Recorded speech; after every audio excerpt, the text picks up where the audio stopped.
I didn't know how you guys wanted to do this because I figured I could just take questions and, kind of provide, thoughts on that as opposed to like having a specific structure. I figure that will maybe be more helpful for people because I don't know, as an example, how many of you, you can do the hand raise thing and the reactions if you want, use Facebook for your club. How many of you using, Twitter? Because our club has a Twitter account. We've got a LinkedIn company page now. We have a Facebook group. We have a Facebook page. But like I was talking about on Saturday, during the TLI, is Facebook pages in and of themselves don't get a lot of reach unless you use ad dollars. And so part of the challenge is that if you get a group and you can get your club members to start sharing the stuff you're posting, it gets out into their network. And so sometimes that's where maybe using a LinkedIn company page is easier because they can share that to their LinkedIn profiles as an example. I don't want to butcher your name. Is it Damon? Did I say that right? It is Damon. Yeah. Yeah. So yeah, appreciate you listening to the podcast. And he sent me a private message in case you're wondering, well, what am I talking about? But you got to kind of look at, are you using video at all, right? Are you taking short recordings, maybe as some of your speakers, getting their permission? I don't know what all the rules are, but I know usually we like ask, like, hey, can we use this recording? And maybe posting that out there for people to see the video. I mean, a video under 10 minutes can be uploaded to LinkedIn. You don't have to have LinkedIn Live to upload a recorded video as long as it's not more than 10 minutes. So you could really apply that across platforms. Even maybe doing a short snippet of a video on Twitter. If you guys have a Twitter account, there's and of course now we have, the new thing, Clubhouse, right? Clubhouse, for those of you that have an iPhone, could be an opportunity to have a room where you talk about why join, like the topic could be why join Toastmasters, right? People are going, oh, what's this about? And then they come in, you have a moderated session, for example, it could be Kari and AJ talking about, why would you want to join Toastmasters? And then they let people come up and ask questions like, oh, well, what's the benefit of that? I mean, I jumped into a room a couple of weeks ago where somebody had set up a room. I was like, oh, let me check it out. And, because you've got, or should have, like, say, your Twitter and your Instagram and your Clubhouse bio, and you can also write out other information about you in there. Someone could direct message you. You could say, hey, if you want to find out more about my club, direct message me in Instagram or Twitter. Now you've got a way to get these people into your meeting, get more members. So that's kind of a creative way to use a new platform that's audio, right? And a lot of what we do is really using our voice. I mean, obviously we want to see the video perspective. So those are like, so I use all platforms. That's probably a disease I have. But my favorites are Twitter and LinkedIn, and I'm doing more on YouTube. In fact, AJ didn't make me take it down yet, but I did post my YouTube video about the 4 E's of social media. Hope that was harmless.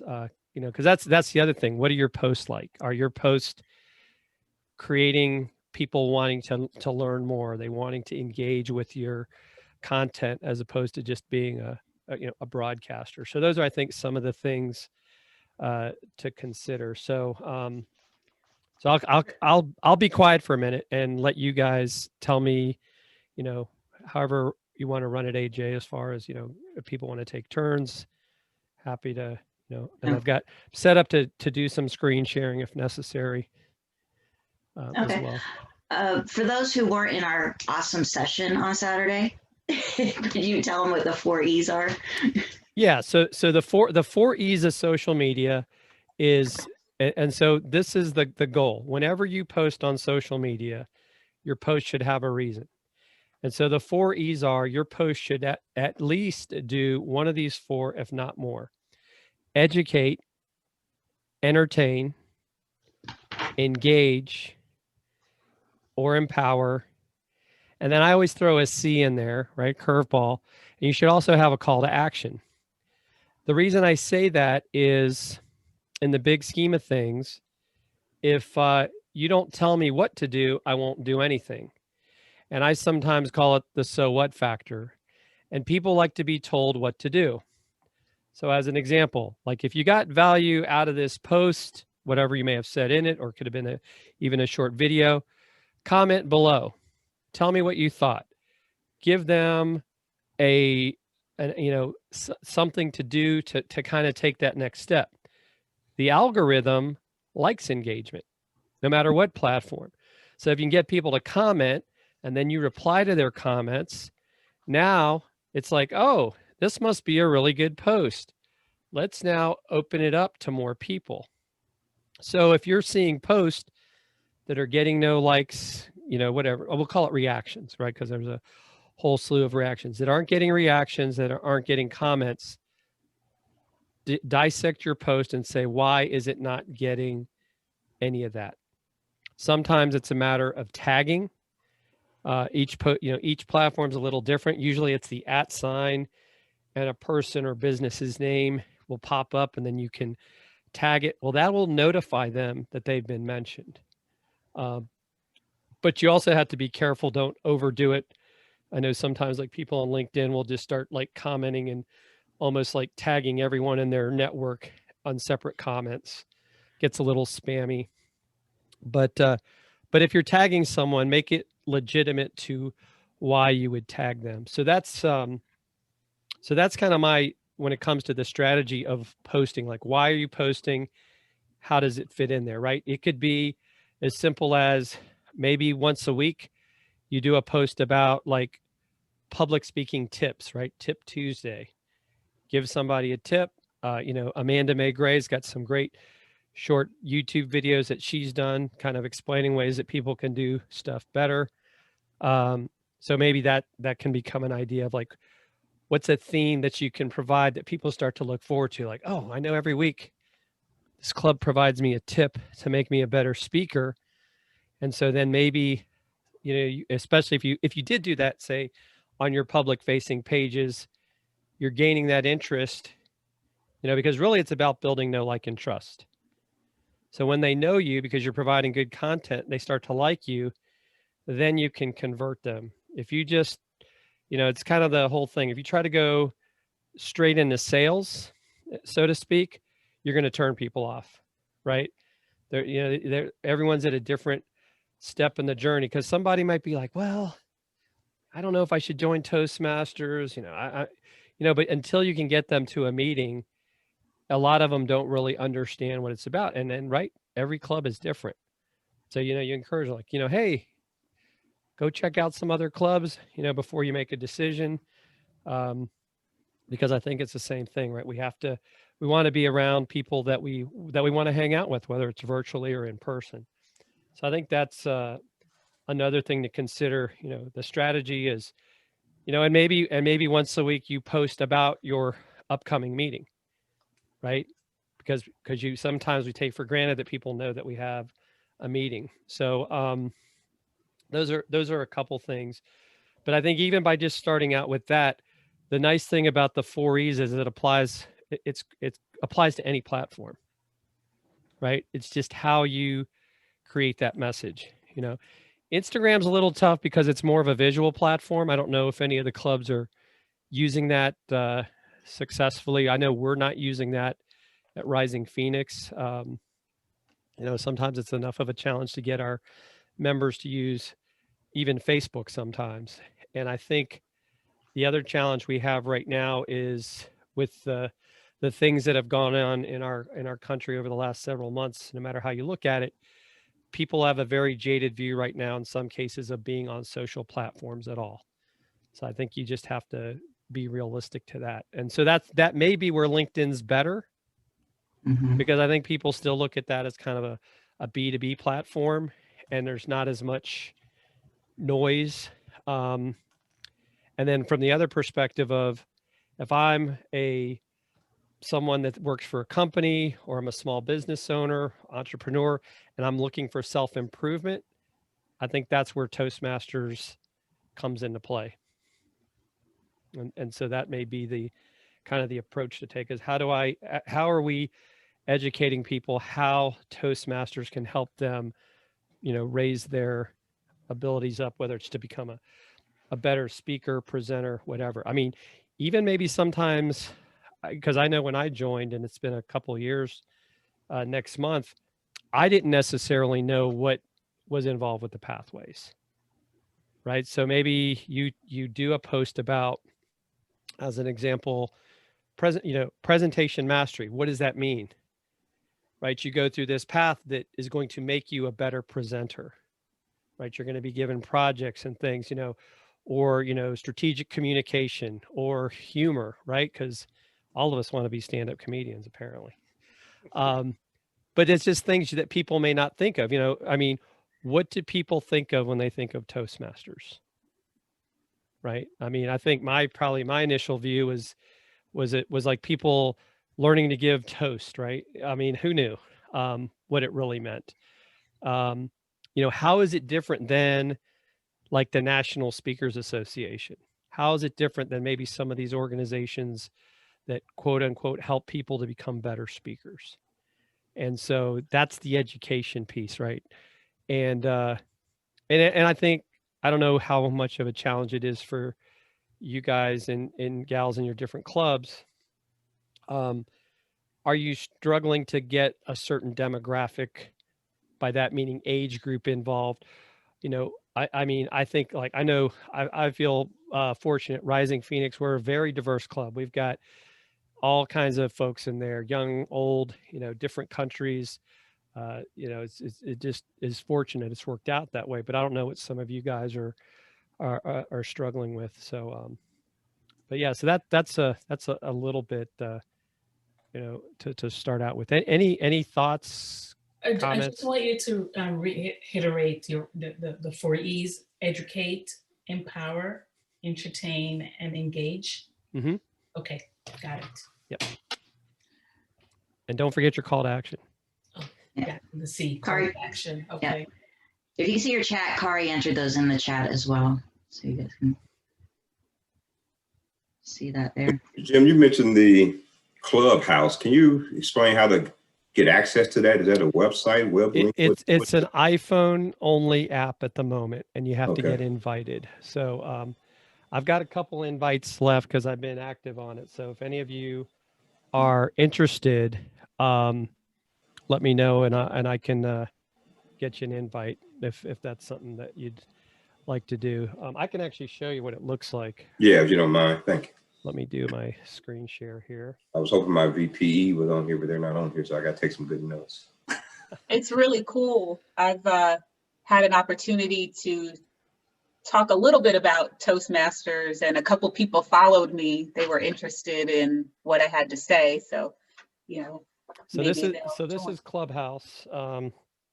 This is the app. And so as you can see, you get a profile. You can put in all your stuff. You've got, followers, and you've got people that are following you. You get clubs.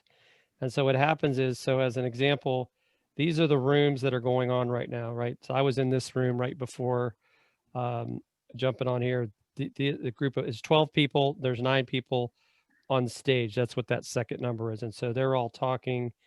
You can search for categories, right?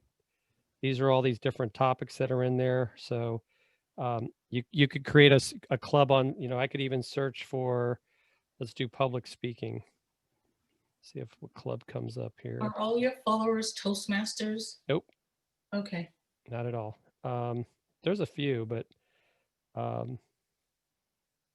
yeah, so see, these are all different clubs, right? Public speaking club, 605 members, and 6,000 people are following it. So these people are having rooms where they're having conversations about public speaking. Okay. And so I think there's about 1 million people on it right now. You can set up your own rooms, right? You can have calendars. So as an example, if I wanted to schedule something on a date and time, and then if you host it, you moderate it. So you can decide who gets to be on stage, so it doesn't get overrun. Like some of these are a little strange. Like, let me find one here. Let me see.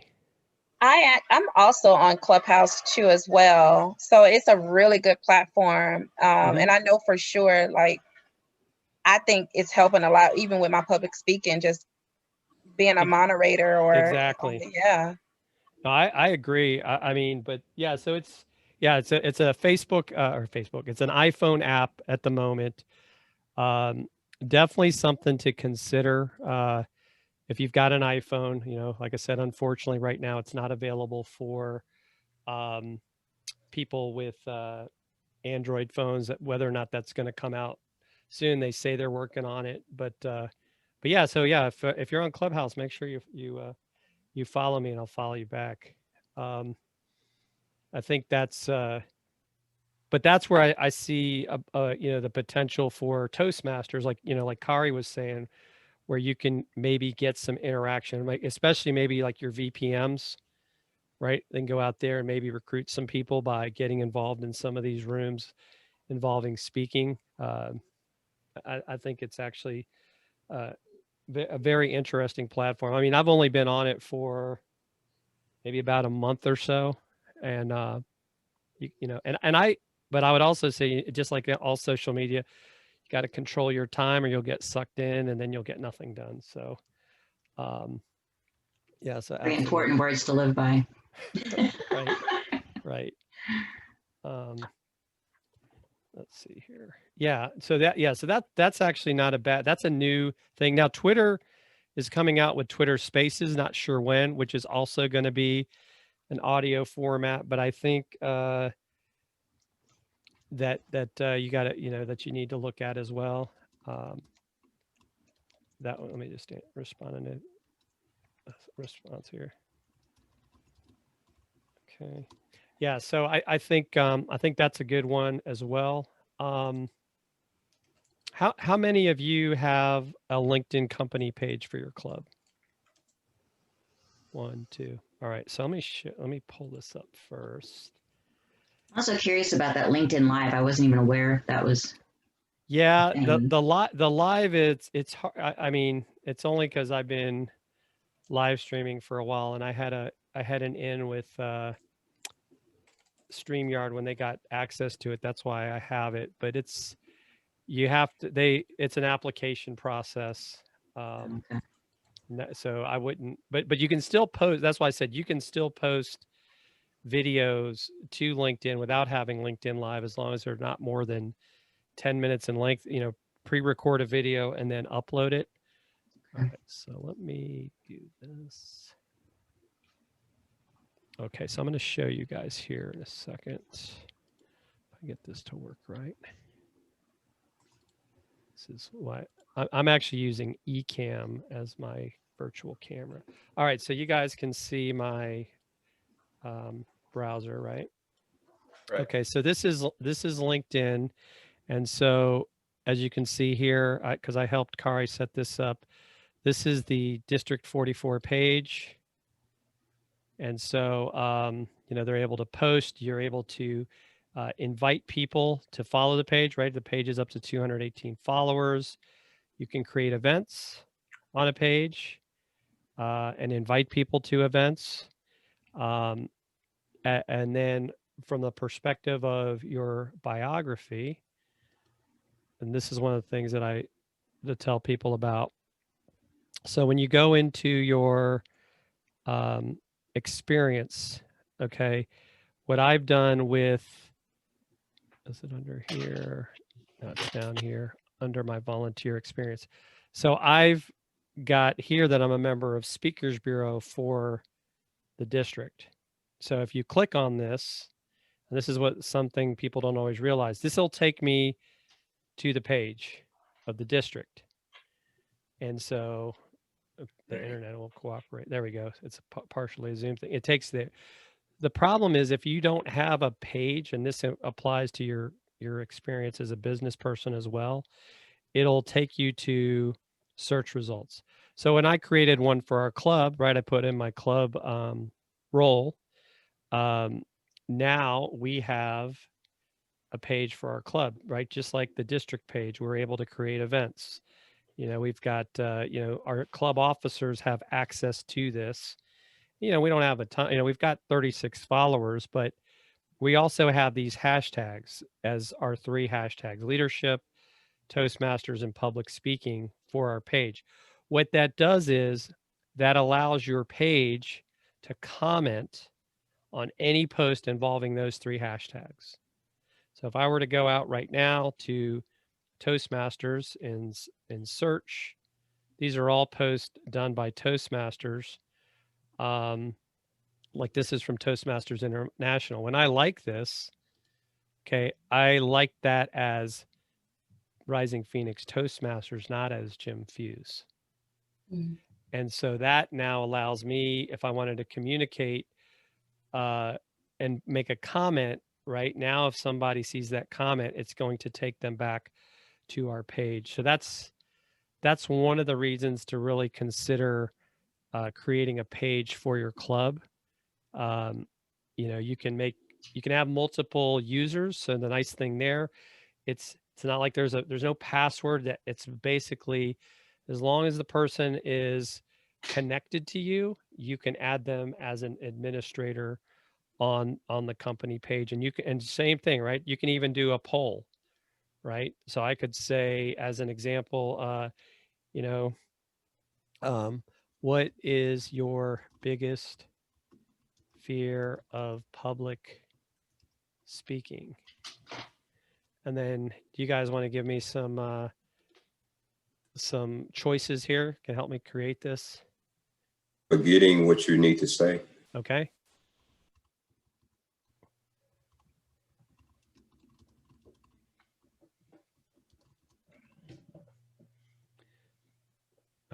Okay. Can't be more than 30 characters. Let me think. We'll put forgetting the content. That'll work. All right. What else? Stage fright, right? Probably. Mhm. Judgment.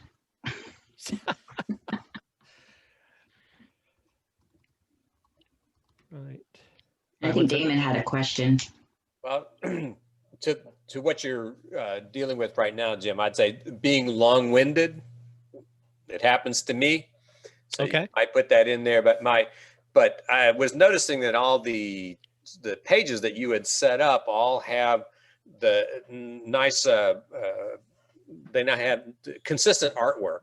And I was just wondering how you get those brand assets to be able to construct the pages. Well, one, I made sure that I was following the Toastmasters branding guidelines, and I used Canva and sometimes Adobe Spark, because I can make sure that the colors match exactly, and some of it is just resizing it. So those are a couple of really good tools. Let's see, stage fright.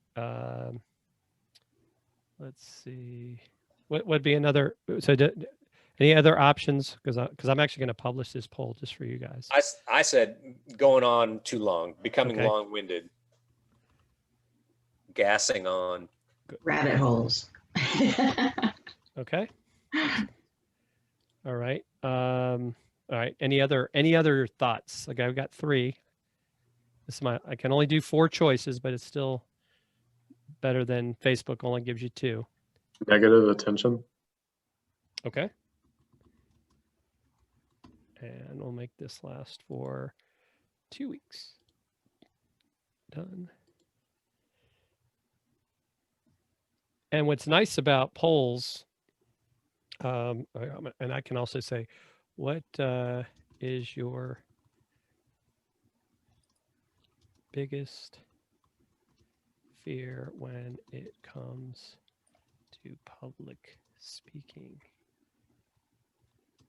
Comment if your choice is not one of the 4. And then we can use some hashtags.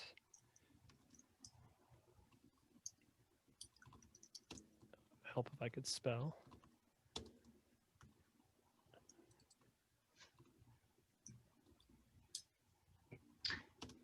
to answer Christy's question, do you have to be a LinkedIn Premier member? No, you Nope. do not have to. And so then if I now view this as a member, what I can do is I can actually, I'll like it, but I'm going to share it to my personal profile.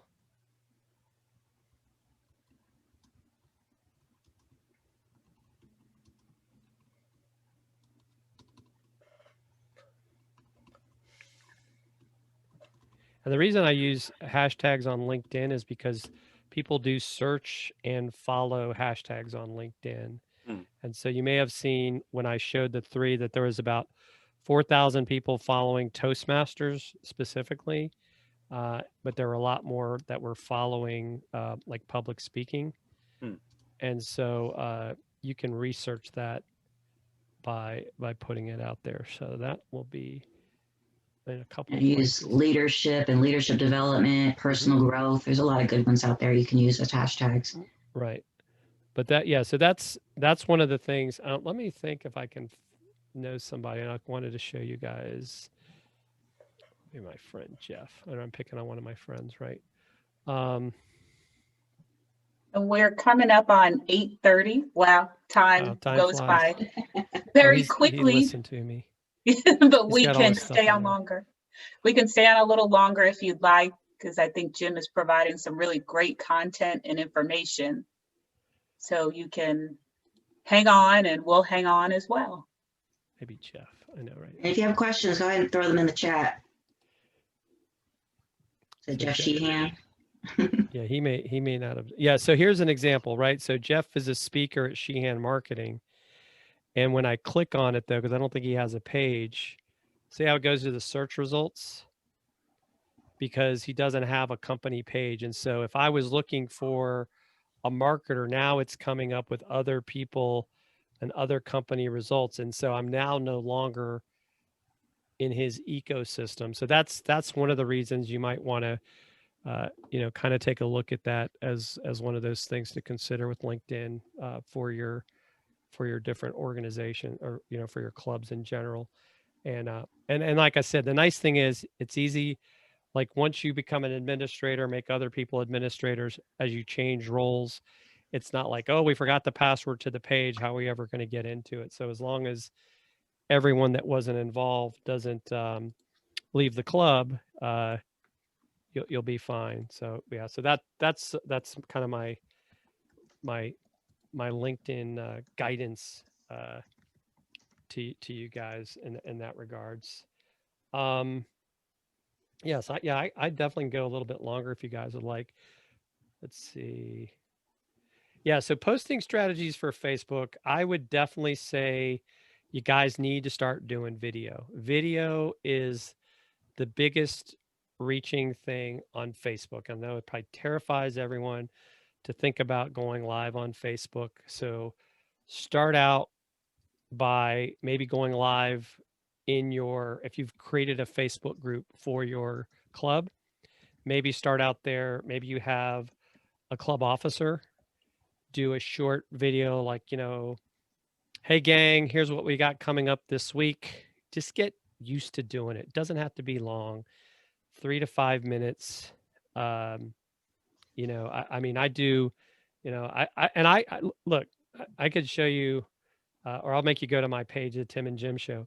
We have our very first ever show on there, and you can see how bad we were, at least in our opinion.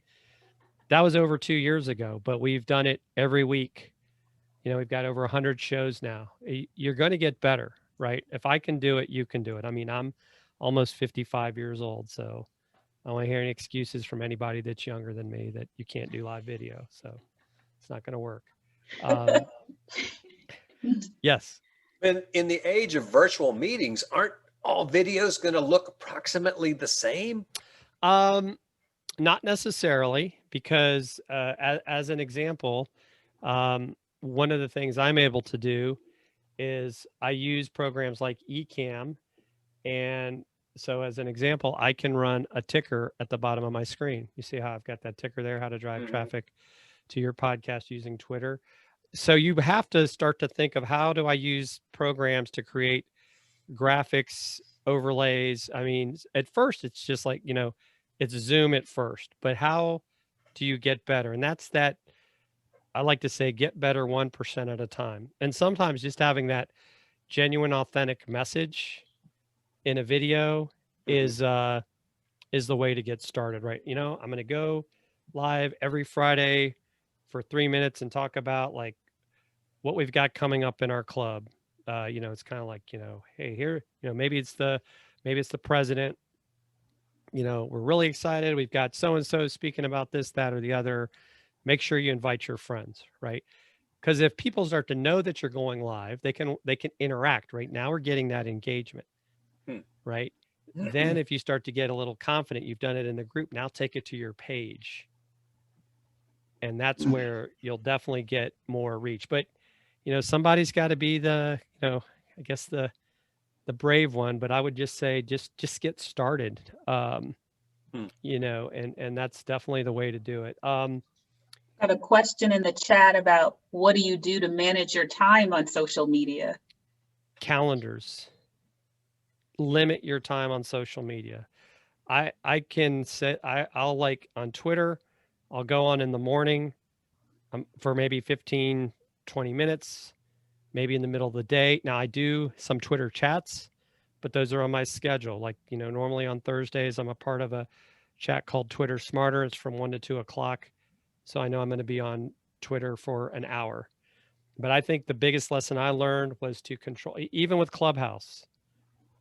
One time I was on there for 6 straight hours. I won't let that happen again. I was like, no, you got to be able to walk away, right? And I know that's hard sometimes, right? Because you get sucked into that. It's kind of like with Facebook. Facebook actually has native scheduling available. So schedule your posts. So if you want to get on there on Sunday, schedule your stuff out for the week, you can do that.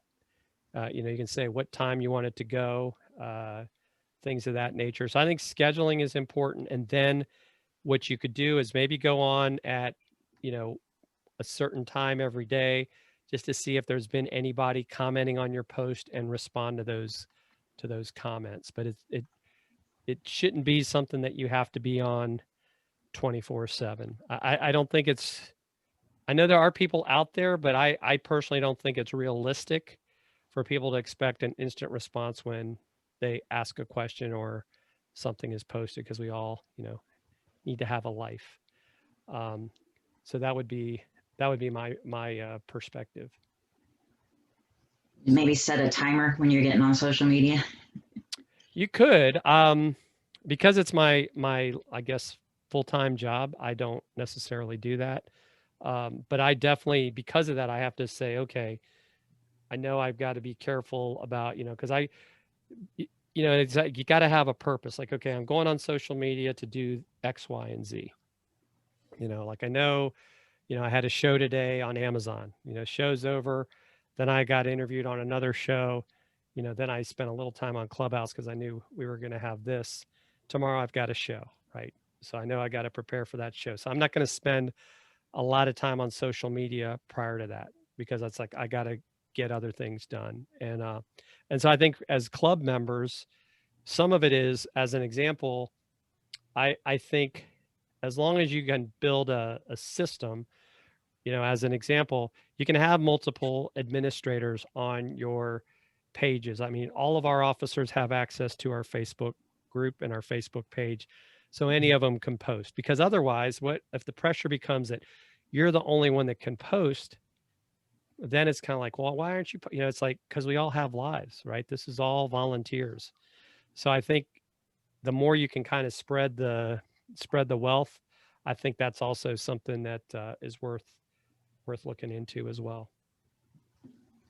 So that would be my my perspective on that. But yeah, it's definitely time management.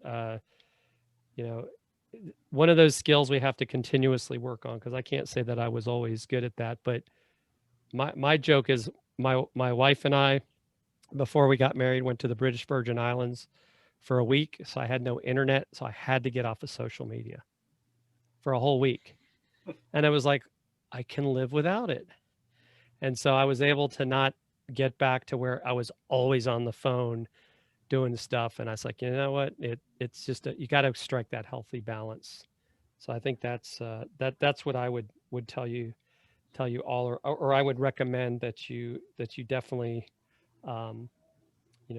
keep in mind when it comes to that sort of stuff is, to manage your time so that you don't drive yourself crazy.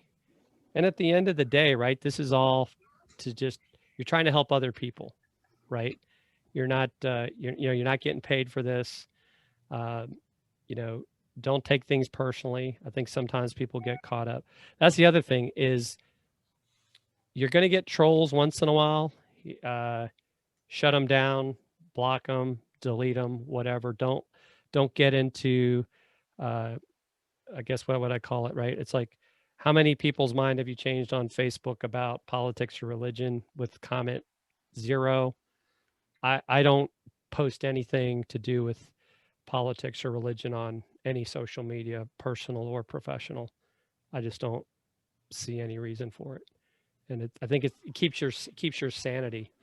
If anything, I've started to see what crazy people I might have known in my life, and I don't necessarily unfriend them because I guess sometimes you want to see a train wreck, but you can unfollow them so you don't see their post. So every once in a while, if I want to have fun, I'll just go look for them to say, oh, look at that train wreck. Okay, I've had my fun. So that's something to consider as well. I definitely advise that if you're posting things for Toastmasters on the same page that you are posting other things, make sure that you are staying branded throughout, so that people aren't going, well, that's how they feel. I don't think I want to be around that. No, that's an excellent point, AJ. I think that we forget sometimes that we have this digital portfolio of everything we do.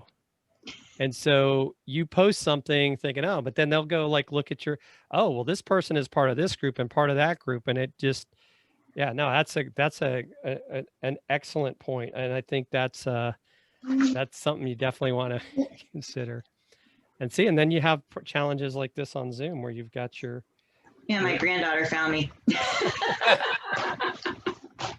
that's right. When's she going to become a Toastmaster?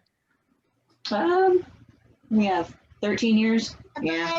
Can you please tell me the password and my candle? Give me a minute. Sorry. And we do have another question in the chat. How do you regulate your notifications? Okay, so a couple things. If you have an iPhone or well, I regulate a lot of it on my phone. I just turn them off. I don't get notifications for anything because it's like when I want to spend time on social media, that's when I'm gonna go spend the time on social media. I don't need to get dinged every 15 minutes that, Cedric posted a picture of his breakfast or, AJ, liked somebody's comment. So I just turn them off because I think, I don't know if any of you have watched the Netflix show, The Social Dilemma, but that's how they try to suck you in. They've got it, it's like it's all in their algorithm, right? They send this stuff out like, maybe an old friend like, so and so is now divorced. It's like, oh, let me go check this out. So you shut that stuff off and keep yourself out of trouble. So I don't allow notifications on my phone. I mean, there's nothing to me that important that I need to get notified whenever somebody is posting or commenting. Go in on your schedule. That's when you catch up with your notifications. And so depending on your phone and just got to go in there. A lot of times it's like, turn off notifications. I mean, I don't even think I get, like some people have it set up where they get emailed whenever somebody posts something, notifies something. Turn that off, right? You probably don't get through all your emails anyway. So turn off all of those notifications. And and I love that as well, Kari, right? Getting everyone in your club to share stuff. I mean, I think that they say everyone has at least 150 friends / connections on most of these platforms. So if they share it out with their network, it's kind of that whole thing of like, and maybe they share it. You're going to find the people that are interested. And so I think that, you know, sharing is caring. There you go.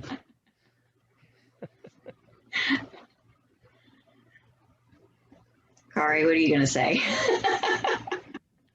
I said, oh, I like that. I'm putting that in the chat too. Oh, sharing is caring. Right, yes. Yeah. Yeah, definitely keep the note. I don't have my notifications. I don't even have my cell phone ring on. I don't that drives either. Kari nuts. Mine's on vibrate. I never have my ringer on. Yeah, I never do either. And I don't answer a phone number that's not in my contacts. Yeah, pretty never. much. If you want to talk to me, you'll leave a voicemail and I'll call you back. That's how I look at it. Yeah.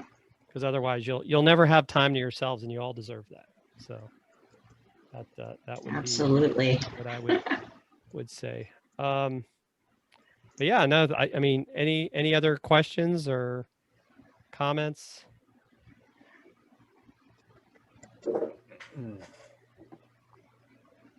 Damon, Hopefully you it's have a been question? helpful. Okay. No, I don't. But as a matter of fact, I need to bug out, but thank you. Okay. Thank you for presenting. It's a pleasure to be here with y'all. Thank you. This is my Thank first stint as a VPM for a Toastmasters club. So it's all new to me. Congratulations. Anyway, thanks for having me. All right. Awesome. Thank you for being with us. Bye. Well, awesome. All Well, right. Well, you guys know, I guess we can put our emails in there if you don't have them already. If you have any other questions that come up, we're always here to help. And Jim, thank you again so much for spending this evening with us and sharing more of your wealth of knowledge. Thank you. Thanks for inviting me. And Yeah. well, I'm yeah. sure we could- And you know, and if you guys want, like I mentioned with Amanda, if you guys want us to start some sort of like a Facebook Live for the district, you know, might be able to help with that. You know, we could interview people, do things like that as well. So Okay, Awesome. good. Well, All thank you. did everybody enjoy TLI? I want to know that went. What'd you guys think? Did you like it? Thumbs up. Not like it? We need a part 2 for Darren. Yeah. No, I think it was better than just being in a Zoom. So but, Yeah. glad everybody could make Yes. it. But well, good luck to everybody. Get lots of members, and hopefully we'll see you all again soon. And yeah, if you have any questions, connect with me on LinkedIn. Happy to help you out any way I can. All right. Thanks, Thank Jim. you, Jim. All right. Thanks so Thanks. much. All right. And I'll send out the recording of this. So if you missed something, you can take a look at it again and Lots of share. good knowledge in here. Yep. Yes. Thanks, guys. Take care. All right. Thanks, Bye, Jim. everybody. Thank Thanks, you. Kari. Hey, everybody, Bye. take care. Everybody be safe. Too. Thanks, Cedric. Thanks, Christy. Shane. Everybody. Bye, bye. Bye. Bye-bye. Bye, Lang. Bye. Bye, Lane. Bye. Hi and bye. Thank you. Did you finish recording? Stop recording. Oh, yeah. That's